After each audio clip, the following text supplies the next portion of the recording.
ನಮಸ್ಕಾರ. ನಾನು doctor Kamal Patel, physiotherapist, ವೇದ ಆರೋಗ್ಯ ಕೇಂದ್ರ ನಿಸರ್ಗ ಮನೆ ಸಿರ್ಸಿಯಿಂದ. ನನ್ನ ಮೂಲ ಊರು ಗುಜರಾತು. ಅದಕ್ಕೆ ಕನ್ನಡ ಮಾತಾಡುವಾಗ ಸ್ವಲ್ಪ ಲ್ಯಾಂಗ್ವೇಜಲ್ಲಿ ಮುಂದೆ ಹಿಂದೆ ಆಗುತ್ತೆ. ಅರ್ಥ ಮಾಡಿಕೊಂಡು ಸ್ವಲ್ಪ ಸುಧಾರಿಸ್ಕೊಡ್ರಿ. ಇವತ್ತಿನ ಟಾಪಿಕಲ್ಲಿ ನಾನು ಫ್ರೋಝನ್ ಶೋಲ್ಡರ್ ಸಾಮಾನ್ಯ ಎಲ್ಲರಿಗೆ ಗೊತ್ತಿರ್ತದೆ. ಶೋಲ್ಡರ್ ಸ್ಟಿಫ್ನೆಸ್ ಆದ ಕೂಡಲೇ ಪೇಯ್ನ್ ಬರಬಹುದು, ಅಥವಾ ಕೈ ಎತ್ತಲಿಕ್ಕೆ ಅಷ್ಟು ಪ್ರಮಾಣದಲ್ಲಿ ಆಗಲ್ಲ. ಒಂದು ರೇಂಜ್ಗಿಂತ ಹೆಚ್ಚೆ ಕೈ ಎತ್ತಿದ ಕೂಡಲೇ ಪೇಯ್ನ್ ಜಾಸ್ತಿ ಅನಿಸೋದು, ಆ ಥರ ಎಲ್ಲ ಸಿಂಪ್ಟಮ್ಸ್ ಇರ್ತದೆ. ಈ ಥರ ಫ್ರೋಝನ್ ಶೋಲ್ಡರ್ ಇದ್ದರೆ ಅದಕ್ಕೆ ಭಾಳ ಇಂಪಾರ್ಟೆಂಟ್ ಇರೋದು ಒಂದು 8 ಎಕ್ಸರ್ಸೈಸಸ್ ಏನೇನಿದೆ. ಆ ಗ್ರೂಪ್ 8 ಎಕ್ಸರ್ಸೈಸ್ ನಿಮ್ಮ ಹತ್ರ ಡಿಸ್ಕಸ್ ಮಾಡಿಕೊಡ್ತಾ ಇದ್ದೀನಿ.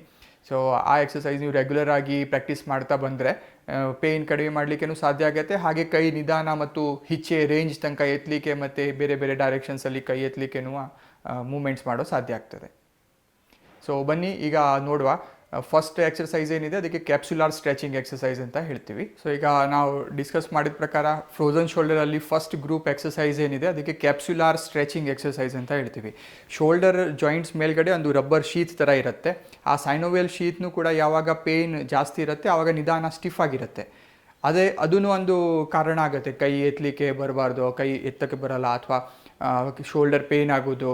ಸೊ ಆ ಕ್ಯಾಪ್ಸುಲ್ ಸ್ಟ್ರೆಚ್ ಹೇಗೆ ಮಾಡೋದು ಅಂದರೆ, ಫಸ್ಟು ಫಾರ್ ಎಕ್ಸಾಂಪಲ್ ಪೇಷಂಟಿಗೆ ಲೆಫ್ಟ್ ಸೈಡ್ ಶೋಲ್ಡರಿಗೆ ಪೇಯ್ನ್ ಆಗಿದೆ, ಅಥವಾ ಆ ಕೈ ಮೇಲೆ ಎತ್ತಲಿಕ್ಕೆ ಬರ್ತಾಯಿಲ್ಲ ಅಂತ ಇದ್ದರೆ, ಪೇಯ್ನ್ ಆಗಿರೋ ಕೈ ನಿಧಾನ ಫಸ್ಟ್ ಆಪೋಸಿಟ್ ಸೈಡ್ ಶೋಲ್ಡರ್ ಮೇಲೆ ಹಿಡ್ಕೊಡ್ರಿ. ಹಿಂಗೆ ಹಿಡ್ಕೊಂಡಿದ್ಮೇಲೆ ಸರಿ ಇರೋ ಕೈ, ಯಾವ ಕೈಗೆ ಪೇಯ್ನ್ ಇಲ್ಲ ಆ ಕೈ ಎಲ್ಬೋ ಜಾಯಿಂಟ್ ಹತ್ರ ಇಲ್ಲಿ ಇಟ್ಕೊಡ್ರಿ. ಹಿಡ್ಕೊಂಡು ನಿಧಾನ ರೈಟ್ ಹ್ಯಾಂಡಿಂದ ಲೆಫ್ಟ್ ಎಲ್ಬೋ ಹಿಂದಿನ ಡೈರೆಕ್ಷನ್ಗೆ ಪುಷ್ ಮಾಡಬೇಕು. ಹೇಗೆ ಅಂದರೆ ನೋಡಿ, ಈ ಥರ ಹೀಗೆ ಮಾಡಿದ ಕೂಡಲೇ ಒಂದು ರೇಂಜ್ ಅಷ್ಟು ಕೈ ಸ್ಟ್ರೆಚ್ ಮಾಡಾದ ಕೂಡಲೇ ಪೇಯ್ನ್ ಬರಲಿಕ್ಕೆ ಶುರು ಆಗುತ್ತೆ. ಎಷ್ಟಕ್ಕೆ ಪೇಯ್ನ್ ಬರೋಕ್ಕೆ ಶುರು ಆಗುತ್ತೆ ಆ ರೇಂಜಲ್ಲಿ ಅರೌಂಡ್ 5 ಸೆಕೆಂಡ್ ಅಷ್ಟು ಹೋಲ್ಡ್ ಮಾಡಿ. 1 2 3 4 5 ಆಮೇಲೆ ನಿಧಾನ ರಿಲೀಸ್ ಮಾಡಬಹುದು. ಇನ್ನೊಂದು ಸರಿ ತೋರಿಸ್ತಾ ಇದ್ದೀನಿ. ಪೇಯ್ನ್ ಆಗಿರೋದು ಕೈ ಆಪೋಸಿಟ್ ಸೈಡ್ ಶೋಲ್ಡರ್ ಮೇಲೆ ಇಟ್ಕೊಡ್ರಿ. ಸರಿ ಇರೋ ಕೈಯಿಂದ ಪೇಯ್ನ್ ಆಗಿರೋ ಸೈಡ್ ಎಲ್ಬೋ ಜಾಯಿಂಟಿಗೆ ನಿಧಾನ ಹಿಂಬದಿಗೆ ಪುಷ್ ಮಾಡಿಕೊಡ್ರಿ.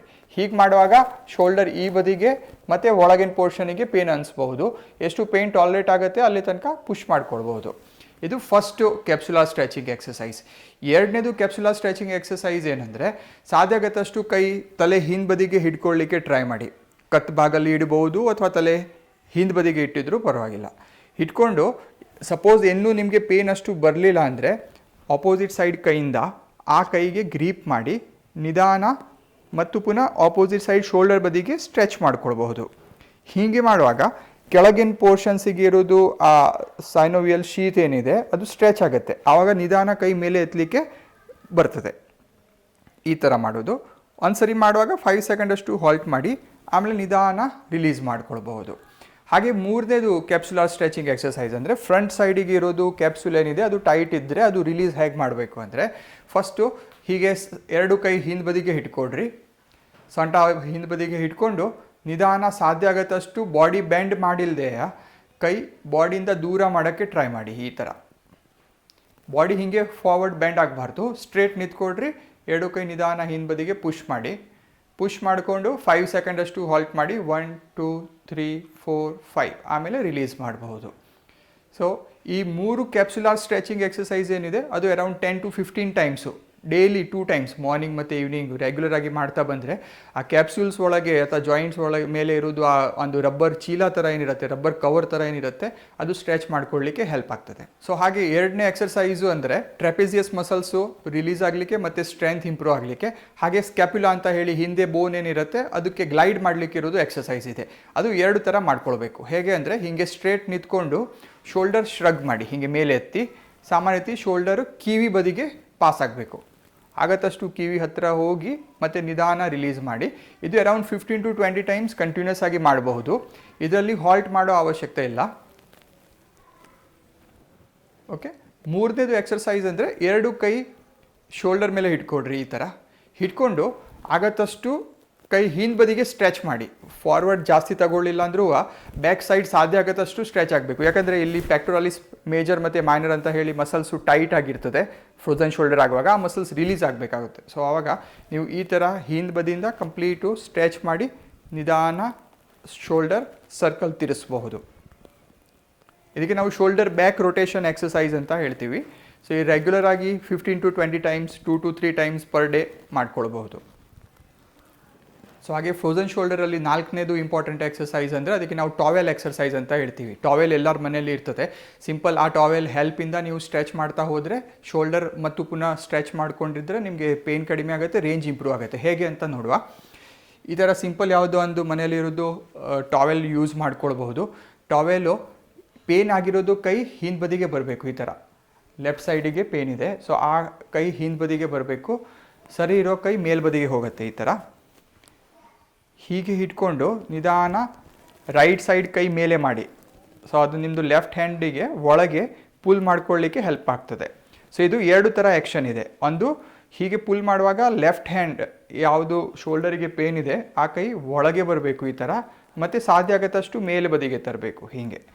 ಓಕೆ, ಈ ಮೂಮೆಂಟ್ಸ್ ಅರೌಂಡ್ 15 to 20 ಟೈಮ್ಸ್ ಮಾಡ್ಕೊಳ್ಬಹುದು. ಇದರಿಂದ ಶೋಲ್ಡರ್ ಫ್ರೀ ಆಗ್ತಾ ಬರುತ್ತೆ. ಇದಕ್ಕೆ ಟಾವೆಲ್ ಎಕ್ಸಸೈಸ್ ಅಂತ ಹೇಳ್ತೀವಿ.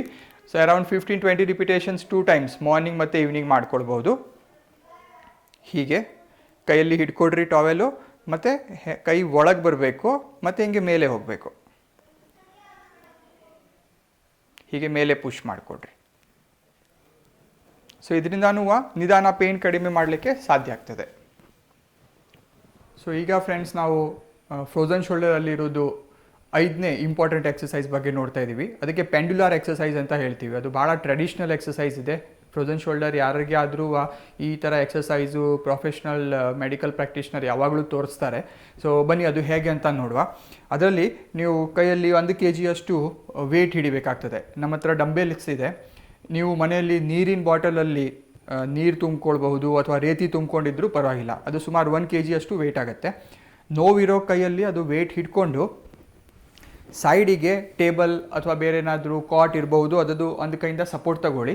ಸಪೋರ್ಟ್ ತಗೊಂಡು ಈ ಥರ ಬ್ಯಾಕಿಂದ ಬೆಂಡ್ ಆಗಬೇಕಾಗ್ತದೆ. ಸೊ ಕೈಯಲ್ಲಿ ವೇಟ್ ಹಿಡ್ದಾದ್ಮೇಲೆ ಆಪೋಸಿಟ್ ಸೈಡ್ ಕೈ ಬೆಡ್ ಮೇಲೆ ಇಲ್ಲಾಂದರೆ ಟೇಬಲ್ ಮೇಲೆ ಹಿಡ್ಕೊಂಡು ನಿಧಾನ ಸೊಂಟದಿಂದ ಹೀಗೆ ಮುಂದೆ ಬೆಂಡ್ ಆಗಿ. ಹೀಗೆ ಮುಂದೆ ಬೆಂಡ್ ಆಗುವಾಗ ಏನಾಗುತ್ತೆ, ಕೈಯಲ್ಲಿ ವೇಟ್ ಇರುವಾಗ ಗ್ರಾವಿಟಿಯಿಂದ ಗುರುತ್ವಾಕರ್ಷಣ ಬಲಿಂದ ಜಾಯಿಂಟ್ಸು ಸ್ವಲ್ಪ ಡಿಸ್ಟ್ರಾಕ್ಟ್ ಆಗುತ್ತೆ, ಕೆಳಗೆ ಬದಿಗೆ ಪೂಲ್ ಆಗುತ್ತೆ. ಇಲ್ಲಿ ಜಾಯಿಂಟ್ ಒಳಗೆ ಸ್ಪೇಸ್ ಬರ್ತದೆ. ಹಾಗೆ ಈ ಪೊಸಿಷನ್ ಹಿಡ್ಕೊಂಡು ನಿಧಾನ ಸಾಧ್ಯ ಆಗತ್ತಷ್ಟು ದೊಡ್ಡ ಸರ್ಕಲ್ ತಿರುಗಿಸಿ. ಇದು ಫ್ರೀಯಾಗಿ ಮೂಮೆಂಟ್ಸ್ ಆಗಬೇಕು ಆಗತ್ತಷ್ಟು. ಅರೌಂಡ್ 15 to 20 ರಿಪಿಟೇಷನ್ಸು ಹೀಗೆ. ಹಾಗೆ ಉಲ್ಟಾ ರಿವರ್ಸ್ 15 to 20 ಟೈಮ್ಸ್ ಮಾಡ್ಬೋದು. ಅದನಂತರ ಅದೇ ಕೈ ಫುಲ್ ಪೆಂಡ್ಯುಲರ್ ಥರ ಮುಂದೆ ಹಿಂದೆ ಆಗಬೇಕು. ಇದರಲ್ಲಿ ಫಾರ್ವರ್ಡ್ ಬೆಂಡ್ ಆಗೋದು ಭಾಳ ಇಂಪಾರ್ಟೆಂಟ್ ಇದೆ. ಫಾರ್ವರ್ಡ್ ಬೆಂಡ್ ಮಾಡಿಲ್ಲ ಅಂದರೆ ಬ್ಯಾಕ್ ಕೈಯಲ್ಲಿ ನೋವು ಕಡಿಮೆ ಆಗಲ್ಲ ಮತ್ತು ಅಷ್ಟು ಜಾಯಿಂಟ್ಸ್ ಫ್ರೀ ಮಾಡಲಿಕ್ಕೆ ಸಾಧ್ಯ ಆಗಲ್ಲ. ಸೊ ಅದಕ್ಕೆ ಕಂಪಲ್ಸರಿ ಮುಂದೆ ಬೆಂಡ್ ಆಗಿ ಆಪೋಸಿಟ್ ಹ್ಯಾಂಡಿಂದ ಸಪೋರ್ಟ್ ತಗೊಂಡು ಮೂಮೆಂಟ್ಸ್ ಮಾಡೋದು. ಲಾಸ್ಟು ಹೀಗೆ ಕೈ ಹೊರಗೆ ಮತ್ತು ಒಳಗೆ. ಈ 4 ಮೂಮೆಂಟ್ಸು ಪೆಂಡ್ಯುಲಾರ್ ಎಕ್ಸಸೈಸ್ ಅಂತ ಹೇಳ್ತೀವಿ. ಅದು ಫ್ರೋಝನ್ ಶೋಲ್ಡರಿಗೆ ಭಾಳ ಅನುಕೂಲವಾಗಿರೋದು ಎಕ್ಸಸೈಸ್ ಇದೆ. ಅರೌಂಡ್ 20 to 30 ರಿಪಿಟೇಷನ್ಸು ಎಲ್ಲ ಡೈರೆಕ್ಷನ್ಸಲ್ಲಿ 2 to 3 ಟೈಮ್ಸ್ ಮಾರ್ನಿಂಗ್ ಮತ್ತು ಆಫ್ಟರ್ನೂನ್ ಮತ್ತು ಈವ್ನಿಂಗ್ 3 ಟೈಮ್ನು ಕೂಡ ಮಾಡಬಹುದು. ಸೊ ಫ್ರೋಝನ್ ಶೋಲ್ಡರ್ ಎಕ್ಸಸೈಸ್ ಪ್ರೋಗ್ರಾಮಲ್ಲಿ 6th ನಂಬರ್ದು ಇಂಪಾರ್ಟೆಂಟ್ ಎಕ್ಸಸೈಸು ನಾವು ಸ್ಟಿಕ್ಕಿಂದ ಮಾಡ್ತೀವಿ. ಸ್ಟಿಕ್ನು ಕೂಡ ಎಲ್ಲರ ಮನೆಯಲ್ಲಿ ಸಿಗತ್ತೆ. ಸೊ ಈ ಸ್ಟಿಕ್ಕು ಶೋಲ್ಡರ್ ಎಷ್ಟು ಅಗಲ ಇದೆ ಅಷ್ಟು ಅಗಲ 2 ಕೈ ಹಿಡ್ಕೊಳ್ಳೋದು. ಈ ಥರ ಹಿಡ್ಕೊಂಡು ಕೈ ಸ್ಟ್ರೇಟ್ ಮಾಡಿಕೊಡ್ರಿ. ಸ್ಟ್ರೇಟ್ ಮಾಡಿ ಸಾಧ್ಯ ಆಗತ್ತಷ್ಟು ಕೈ ಮೇಲೆ ತಗೊಳ್ಳಿ. ಎಷ್ಟಕ್ಕೆ ಪೇನ್ ಬರುತ್ತೆ ಆ ರೇಂಜಲ್ಲಿ ಹಾಲ್ಟ್ ಮಾಡಿ ಮತ್ತು ನಿಧಾನ ರಿವರ್ಸ್ ವಾಪಸ್ ಇಳಿಸ್ಬಹುದು. ಮತ್ತು ಪುನಃ ಪೇನ್ ಬರೋ ಲಿಮಿಟ್ ತನಕ ವಾಪಸ್ ಹೇಳ್ಕೊಡ್ರಿ. ಹೀಗೆ ಮಾಡುವಾಗ ಯಾವ ರೇಂಜಲ್ಲಿ ಕೈ ಹೋಗ್ತಾ ಇಲ್ಲ ಆ ರೇಂಜಲ್ಲಿನೂ ಕೂಡ ನಿಧಾನ ನಿಮಗೆ ಆಪೋಸಿಟ್ ಕೈ ಸಪೋರ್ಟಿಂದ ಪುಷ್ ಮಾಡುವಾಗ ನಿಧಾನ ರೇಂಜ್ ಇಂಪ್ರೂವ್ ಆಗ್ತಾ ಬರ್ತದೆ. ಸೊ ಅದು ಫಸ್ಟು ಫ್ರಂಟಿಂದ ಲಿಫ್ಟ್ ಮಾಡೋದು. 2ನೇದು ಕೈ ನಿಮ್ಮ ಎದುರಿಗೆ ಹೀಗೆ ಹಿಡ್ಕೊಡ್ರಿ. ಹಿಡ್ಕೊಂಡು 2 ಕಡೆಗೆ ಸೈಡಿಗೆ ಕೈ ತಗೊಳ್ಳೋದು ಈ ಥರ. ಸೊ ಲೈಕ್ ಲೆಫ್ಟ್ ಸೈಡ್ ಶೋಲ್ಡರಿಗೆ ಪೇನ್ ಇದ್ದರೆ ನೀವು ಯಾವಾಗ ಹೀಗೆ ಪುಲ್ ಮಾಡ್ತೀರಾ ಆವಾಗ ಈ ಕಡೆ ಶೋಲ್ಡರ್ ಸ್ಟ್ರೆಚ್ ಆಗ್ತಾ ಬರ್ತದೆ. ಓಕೆ, 3ನೇದು ಎಕ್ಸರ್ಸೈಸು ಎಲ್ಬೋ ಈ ಥರ 2 ಕಡೆ ಬೆಂಡ್ ಮಾಡಿಕೊಡ್ರಿ. ಈ 3ನೇ ಎಕ್ಸರ್ಸೈಸ್ ಮಾಡುವಾಗ ಕೈ ಮಾತ್ರ ನಾವು ರೊಟೇಟ್ ಮಾಡ್ತೀವಿ. ನಮ್ಮ ಬಾಡಿಯಿಂದ ಎಲ್ಬೋ ದೂರ ಹೋಗಬಾರ್ದು. ಸಾಧ್ಯ ಆಗತ್ತಷ್ಟು ಬಾಡಿಗೆ ಟಚ್ ಮಾಡಿ ಇಟ್ಕೊಡ್ರಿ. ಆಮೇಲೆ ನಿಧಾನ 2 ಕಡೆಗೆ ಪುಷ್ ಮಾಡಿಕೊಡ್ರಿ. ಈಗ ಲೆಫ್ಟ್ ಹ್ಯಾಂಡ್ ಕೈ ಹೊರಗಡೆ ತಿರುಗ್ತಾ ಇಲ್ಲ ಅಂದರೆ ರೈಟ್ ಸೈಡ್ ಕೈಯಿಂದ ನಿಧಾನ ಲೆಫ್ಟ್ ಬದಿಗೆ ಪುಷ್ ಮಾಡ್ಕೊಳ್ಬಹುದು. ಸೊ ಈ ಯಾವುದು ಎಕ್ಸಸೈಸ್ ನೀವು ಫ್ರೋಝನ್ ಶೋಲ್ಡರ್ ಸಂಬಂಧಪಟ್ಟಿದ್ದು ಮಾಡಿದರೆ ಖಂಡಿತ ಸ್ವಲ್ಪ ಪೇಯ್ನ್ ಆಗೇ ಆಗುತ್ತೆ. ಆದರೂ ಆ ಪೇಯ್ನ್ ನಿಮಗೆ ಮತ್ತು ರೇಂಜ್ ಇಂಪ್ರೂವ್ ಮಾಡಲಿಕ್ಕೇನು ಹೆಲ್ಪ್ ಆಗುತ್ತೆ, ಪ್ಲಸ್ ನಿಮ್ಮದು ಪೇಯ್ನು ಕೂಡ ಕ್ರಮೇಣ ಅದರಿಂದನೇ ಕಡಿಮೆ ಆಗ್ತಾ ಬರ್ತದೆ. ಸೊ ಈ ಎಕ್ಸಸೈಸ್ನು ಅದೇ ಥರ 15 to 20 ಟೈಮ್ಸು 3 ಎಕ್ಸಸೈಸೂ ಬೆಳಿಗ್ಗೆ ಮಧ್ಯಾಹ್ನ ಸಾಯಂಕಾಲ ಅರೌಂಡ್ 20 ರಿಪಿಟೇಷನ್ಸ್ ತನಕ ಮಾಡ್ಕೊಳ್ಬಹುದು. ಸೊ ಇದರಲ್ಲಿ ಇರೋದು 7th ಇಂಪಾರ್ಟೆಂಟ್ ಎಕ್ಸಸೈಸು ಫ್ರೋಝನ್ ಶೋಲ್ಡರಿಗೆ. ಹೀಗೆ ಉಲ್ಟಾ ಮಲ್ಕೊಂಡು ಕೈಯಲ್ಲಿ ವೇಟ್ ಇಟ್ಕೊಡ್ರಿ. ಆ ವೇಟು ನಿಧಾನ ಸೈಡಿಗೆ ಈ ಥರ 90 ಡಿಗ್ರಿ ಆ್ಯಂಗಲಿಗೆ ಲಿಫ್ಟ್ ಮಾಡ್ಕೊಳ್ಬಹುದು. ತಲೆ ಕೆಳಗೆ ಕರೆಕ್ಟಾಗಿ ಬ್ಲ್ಯಾಂಕೆಟಿಗೆ ಟಚ್ ಮಾಡಿ ಇಟ್ಕೊಡ್ರಿ. ಈ ಥರ 15 to 20 ರಿಪಿಟೇಷನ್ಸ್ ಮಾಡಿ. ಹಾಗೆ ಅರೌಂಡ್ 45 ಡಿಗ್ರಿ ಆ್ಯಂಗಲಲ್ಲಿ, ಅಂದರೆ ಈ ಆ್ಯಂಗಲಿಂದಾನು ಕೂಡ ಕೈ ಅದೇ ಥರನೇ ಮೇಲೆ ಎತ್ತಬಹುದು. ಇದರಿಂದ ಸ್ಕ್ಯಾಪ್ಯುಲಾರ್ ಮಸಲ್ಸ್ ಸ್ಟ್ರೆಂತ್ ಇಂಪ್ರೂವ್ ಆಗುತ್ತೆ. ಅದು ನಿಮಗೆ ಫ್ರೋಝನ್ ಶೋಲ್ಡರ್ ಇರೋ ಪೇಷಂಟ್ಸಿಗೆ ಬಹಳ ಇಂಪಾರ್ಟೆಂಟು ಸ್ಟ್ರೆಂಥನಿಂಗ್ ಎಕ್ಸಸೈಸ್ ಇದೆ. ಸೊ ಈ ಮೂಮೆಂಟು ಅರೌಂಡ್ 15 to 20 ಟೈಮ್ಸು, ಮತ್ತು ಈ ಕಡೆಯಿಂದ 15 to 20 times. So frozen shoulder exercise ಗ್ರೂಪಲ್ಲಿ 8ನೇ ನಂಬರಿಂದು ಇಂಪಾರ್ಟೆಂಟ್ ಎಕ್ಸಸೈಸ್ ಅಂದರೆ ಕೈಯಲ್ಲಿ 1 ಲೀಟರ್ ವಾಟರ್ ಬಾಟಲ್ ಹಿಡ್ಬೋದು, ಅಥವಾ ಈ ಥರ 1 kg ವೆಯ್ಟ್ ಡಂಬೆಲ್ಸ್ ಇದ್ದರೂ ಪರವಾಗಿಲ್ಲ. ಹೀಗೆ ಕೈಯಲ್ಲಿ ಸಪೋರ್ಟಲ್ಲಿ ಹಿಡ್ಕೊಂಡು ನಿಧಾನ ಆಗತ್ತಷ್ಟು ಕೈ ಮೇಲೆ ತಗೊಳ್ತಾ ಹೋಗಿ. ಕೈ ಎಷ್ಟು ಇಂಪ್ರೂವ್ಮೆಂಟ್ ಆಗಿದೆ ಅದು ನೋಡಬೇಕಂದ್ರೆ ನೀವು ಯಾವಾಗ ನಿಮ್ಮ ಕೈ ಕಂಪ್ಲೀಟ್ ಈ ಥರ ಕಾಟಿಗೆ ಟಚ್ ಮಾಡಲಿಕ್ಕೆ ಸಾಧ್ಯ ಆಗುತ್ತೆ, ಆವಾಗ ಶೋಲ್ಡರ್ಗೆ ಕಂಪ್ಲೀಟ್ ರೇಂಜ್ ಬಂದಿದೆ ಅಂತ ಹೇಳ್ಬೋದು. ಅಲ್ಲಿ ತನಕ ಈ ಎಕ್ಸಸೈಸ್ ರೆಗ್ಯುಲರ್ ಆಗಿ ನೀವು ಪ್ರಾಕ್ಟೀಸ್ ಮಾಡ್ತಾ ಹೋಗಿ. ಕೆಲವು ದಿವಸ ನಿಮಗೆ ಇಲ್ಲಿ ತನಕ ಮಾತ್ರ ತಗೊಳಕ್ಕೆ ಬರುತ್ತೆ, ಅದ ನಂತರ ಸ್ವಲ್ಪ ದಿವಸ ಆದಮೇಲೆ ಮತ್ತೆ ಕೆಳಗೆ ಬರ್ಬೋದು, ಅಥವಾ ಮತ್ತು ಸ್ವಲ್ಪ ಕೆಳಗೆ ತನಕ ಮಾಡ್ಲಿಕ್ಕೆ ಬರ್ತದೆ. ಸೊ ಹೇಗೆ ರೇಂಜ್ ಇಂಪ್ರೂವ್ ಆಗ್ತಾ ಬರ್ತದೆ, ಹಾಗೆ ಶೋಲ್ಡರಿಗೆ ಪೇಯ್ನು ಕೂಡ ಕಡಿಮೆ ಆಗ್ತಾ ಬರ್ತದೆ.